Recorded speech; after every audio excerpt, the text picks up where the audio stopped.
Welcome back to another technical deep dive here in the debug zone. Today we're tackling a big question and breaking it down with insights from other users. Hopefully this clears up some misconceptions and helps you get the answer you need.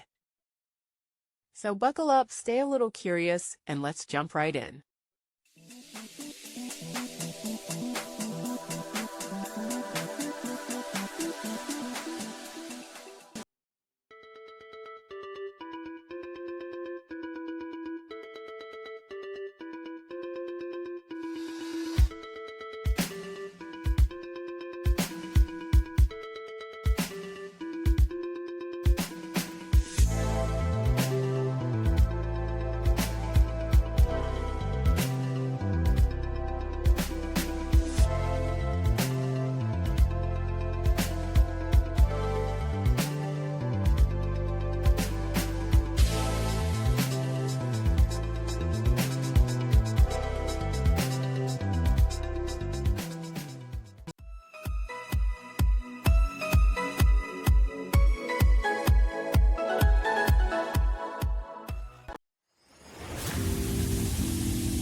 And that's a wrap.